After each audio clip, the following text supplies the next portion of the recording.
Распаковка на 4700 рублей. Купила бюджетные тканевые маски от Cosworker, от морщин, от прыщей и просто увлажняющую.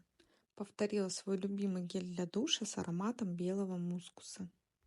Влажные салфетки фирмы For Me, они очень нежные, мягкие, имеют приятный аромат и хорошо очищают кожу.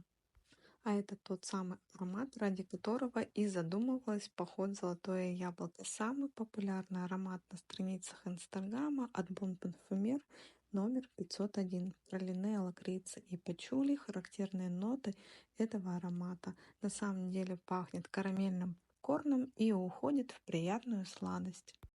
А еще на кассе мне дали подарок. В этом боксе была мицеллярная вода от Пайот, аромат от Versace и небольшие пробнички от Де Альба или Като.